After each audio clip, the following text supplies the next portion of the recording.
Greetings! I'm your host, Film Reviewer 2019. And while I'm not upstairs watching TV with my grandmother, I'm here the review layer, reviewing movies. So, one of the films I'm going to be reviewing is one of the most asinine type films in the Halloween franchise that should have been a cinematic abortion next to Halloween 3. Ladies and gentlemen, I give you Halloween 6, The Curse of Michael Myers. Now, don't get me wrong. Halloween 6 would just been a great title on its own. But as for the subtitle, The Curse, why not just call it The Revenge of Michael Myers 2? That would have spoke for itself. I mean, really. Why not just call it The Curse of Michael Myers, The Revenge Part 2? It's that fucking simple. Of course, this dumbass film had to go through several different rewrites with 3 different plots explaining why Michael is the way he is. I think Mustafa Khan thought of the idea, and surprisingly, Alan B. McElroy didn't come up with this plot. That there had to be like some origin story behind his madness, driving him to do what he'd done. I respect that part. But come on, The Curse? You kidding me? Should I even bother to move on? Should I? Nothing can spare from this point, people. It all goes downhill from here. You sure? Okay. Alright, so the opening credits start out by showing us it's indeed October 30th, Hallows Eve, 1995. Whoa, hang on. 1995? You think Halloween 6 would take place at least in 1991 or 1992? But come on, people! 1995? Sweet mother in heaven above. Why couldn't they just stick with 1990? Hello? Halloween 5 was shot in 1989. Why not just do what Halloween 2 and Halloween 4 did and shoot it a year later? And before you guys ask, wait a minute. You're shitting me, right? They got a different actor to play Jamie Lloyd? You guys are dumbasses.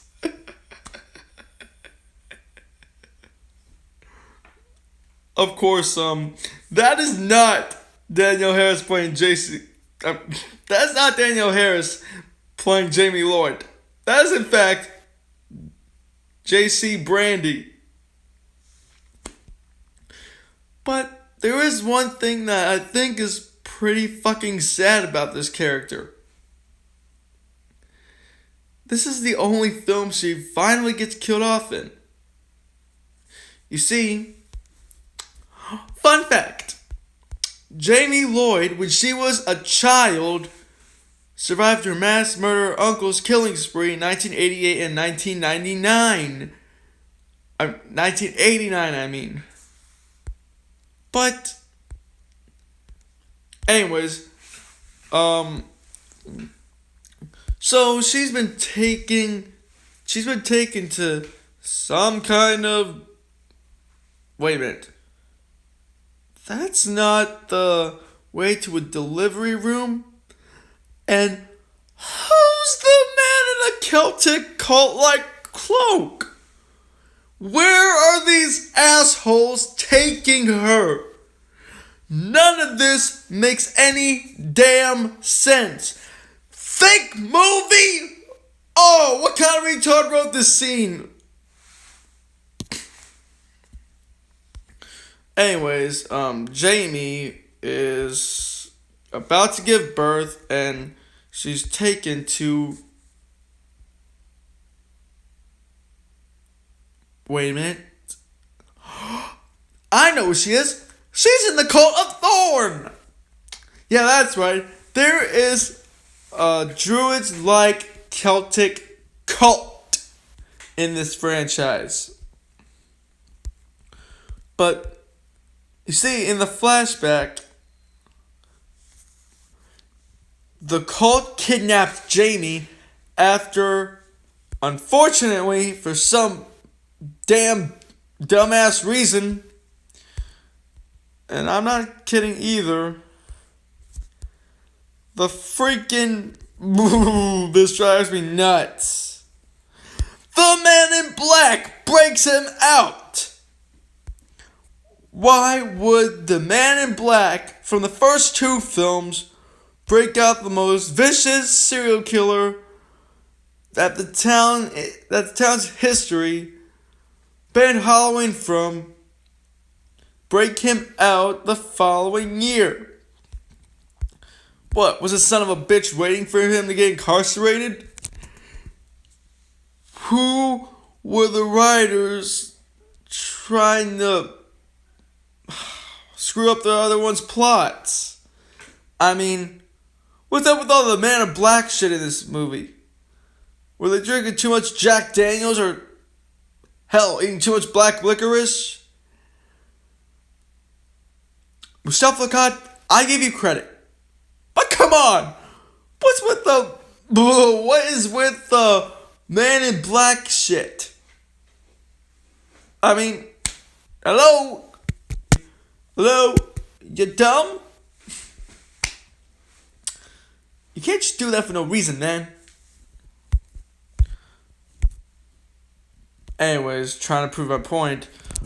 Jamie gives birth to... Jamie, unfortunately... Actually, it is fortunate. She gives birth to a boy named Stephen Lloyd. Who then...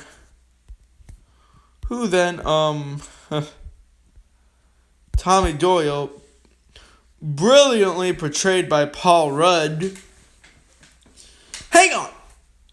Tommy Doyle is played by Paul Rudd.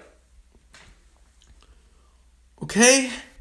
I have a real issue with this one.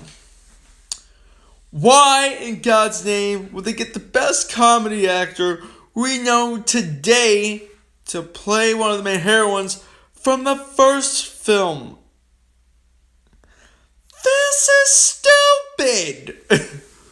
But what gets more confusing is...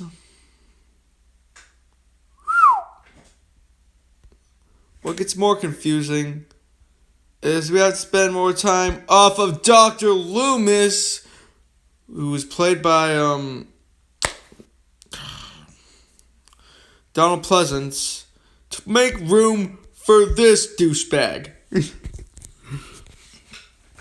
I mean, yeah, I get that you're his adopted father, but for God's sake, man, have some dignity.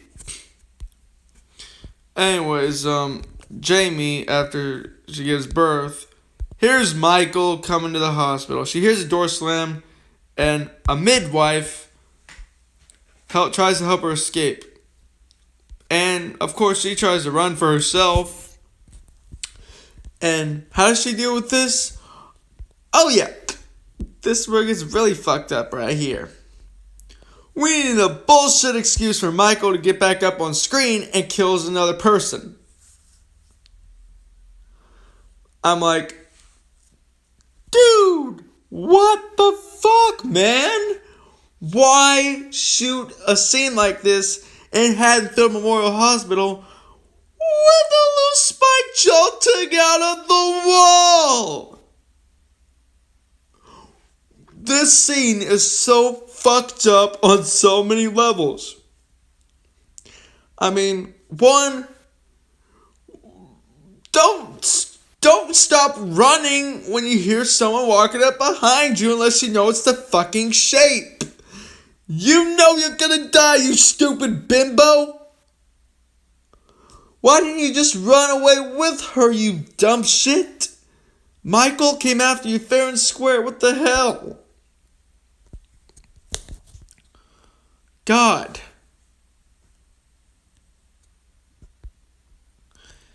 You just fucked up, man. Anyways, Jamie makes her escape. Well, way before this happened, we get a scene to what looks like the Cult of Thorn. And for some of you who don't know this, there's a producer's cut running around. With this scene, alright,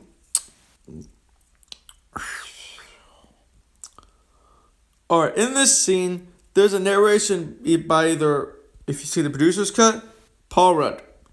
If you see the theatrical cut, Donald Pleasance. Now, sorry, that was the chair that keeps getting away whenever I kick it. Moving on.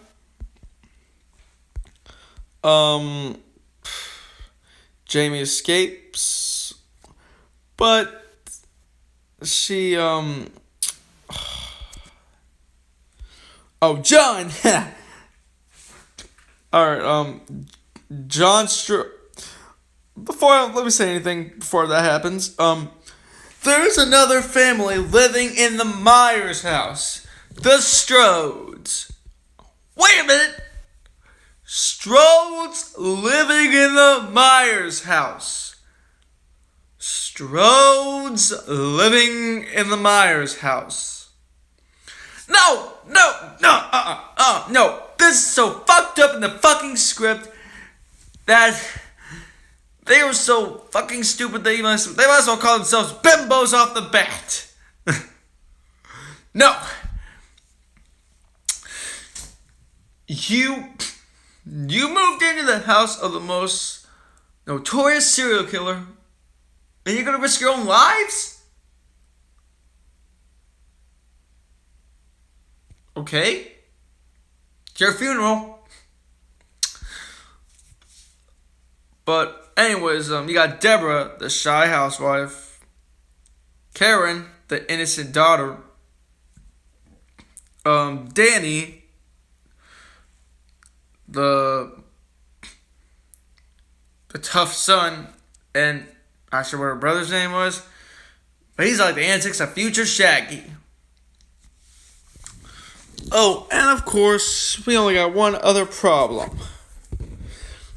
Okay, John Strode is an abusive father to her daughter. When she tries to step up for her son after he calls him a bastard, he slaps her real hard and blood just comes spewing out of his nose. The only one with any balls in his family is the kid. Danny is the only one who has any balls in his family to pull a knife on his grandfather. Yeah. That wouldn't have been the smart idea. Then again, he did hit your mother. He had every right to defend her. Good job, boy. So anyways, in the producer's cut,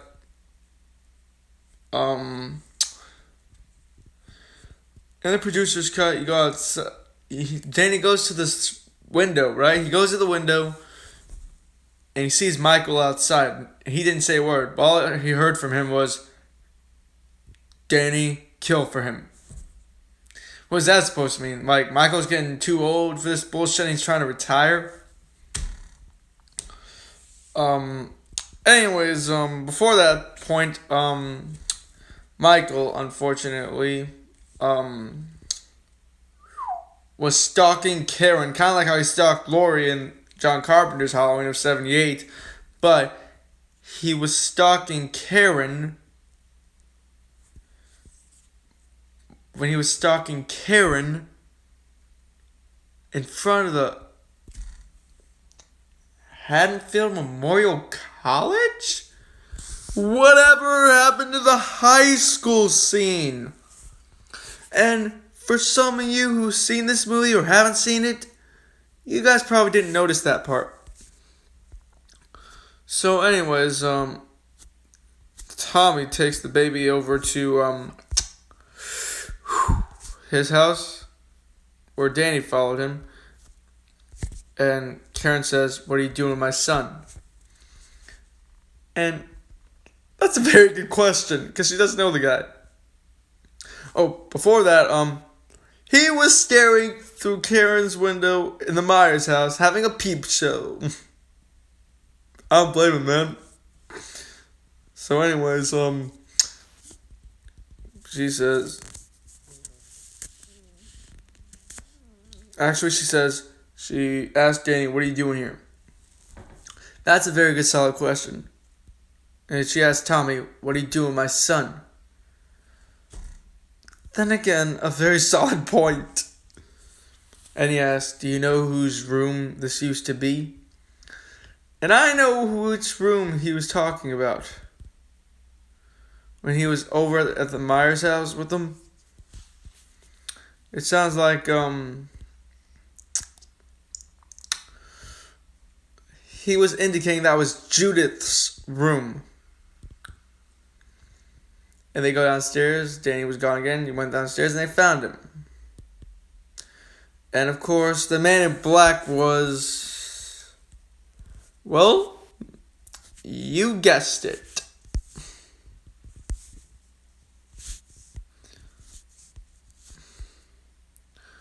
The man in black was no one other than Dr. Terrence Wynn, who is the Cult of Thorn leader. Now, Jamie, who escaped Michael the first time around in this part, arrives at an empty bus station. When he goes to an empty bus station, she calls the radio station, trying to get everyone to lock their doors because Michael has escaped yet again.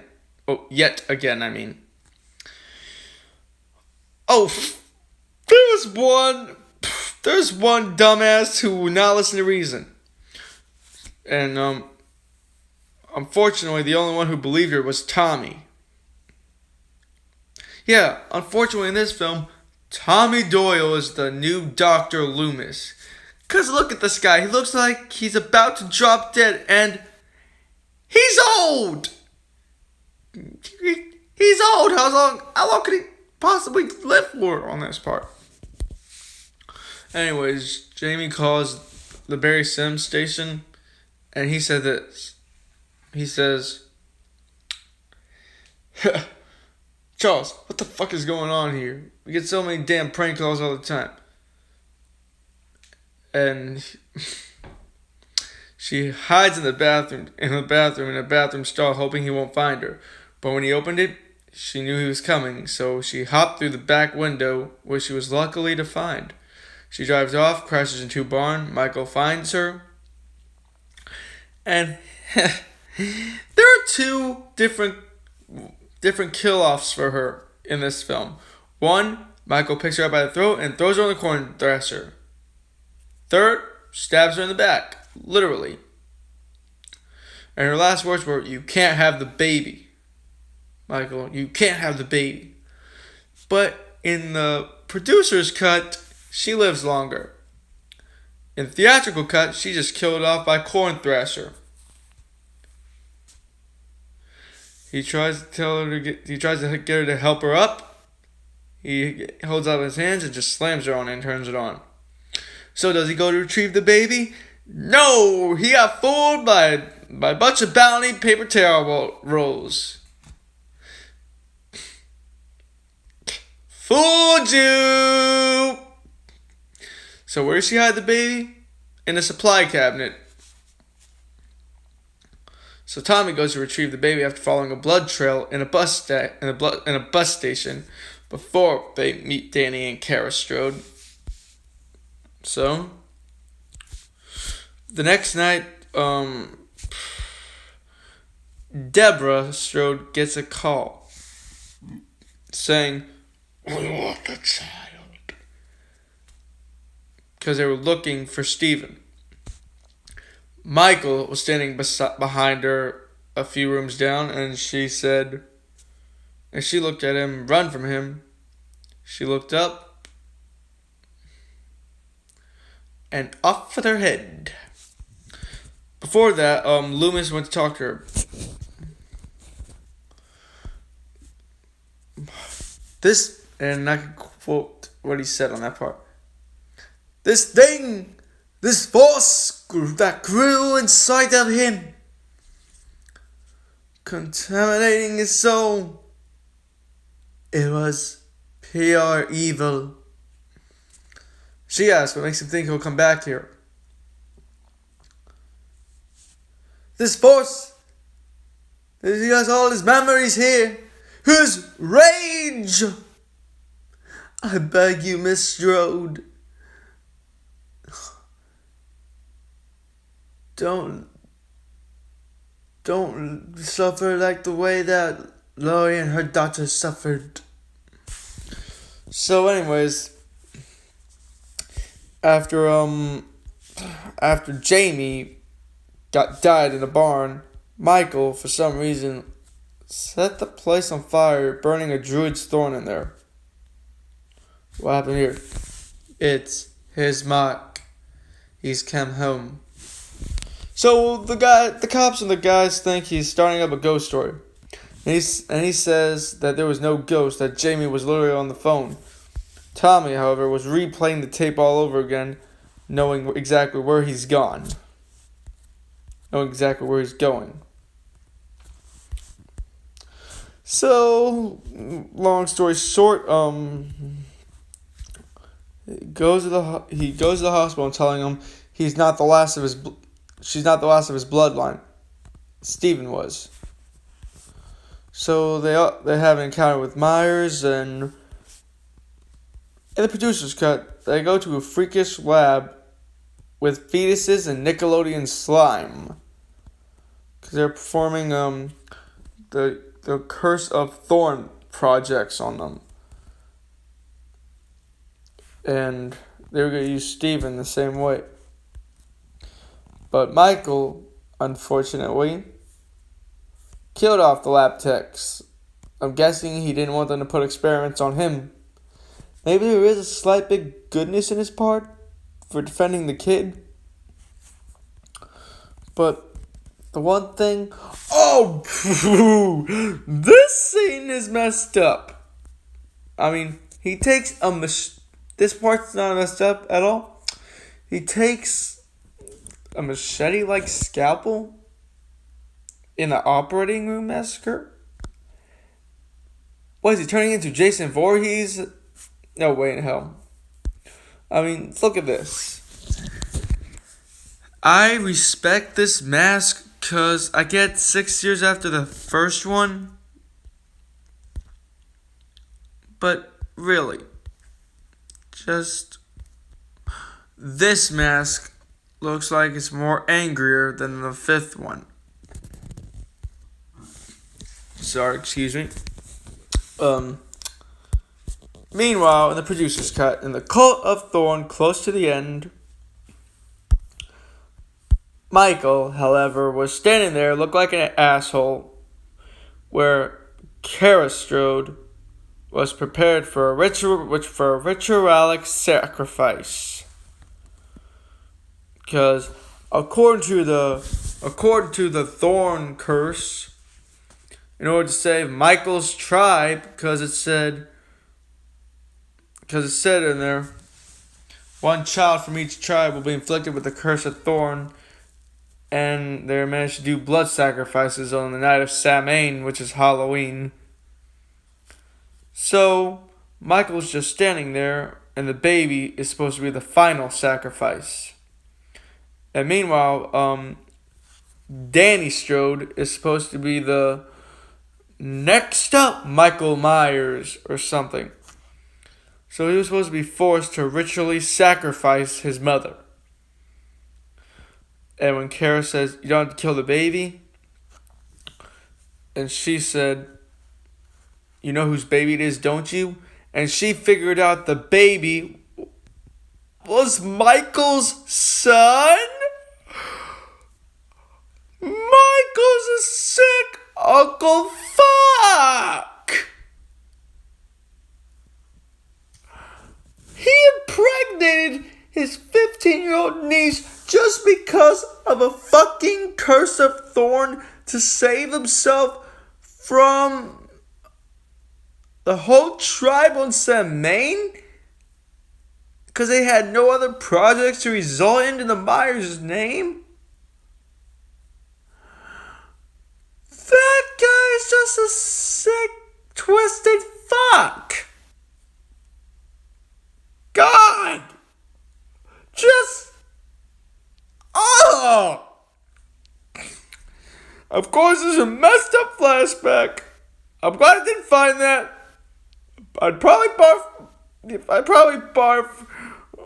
or cover my eyes when I saw that. But this is just fucked up. And I've read this in the plot of the producer's cut too. Oh!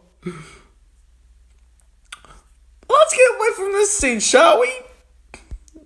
Anyways, they try to escape with Steven, and even though Wynn tried to get Michael to sacrifice his son/great-nephew, and apparently it said that runes would vanquish the evil, and Tommy cuts his own hand, puts blood on there because they need a blood sacrifice, so that ought to do something, and they put these rocks around him, which are runes, and stops him after he says the phrase Samain. Then after all that, Loomis, Don Pleasant's final appearance, says, I have some work to attend here. In the theatrical cut, the mask is off and Michael ran off. But in the producer's cut, Loomis gets the Druid's Thorn. He takes off Michael's mask, only to find out that he switched places with Wynn. Well, there we go.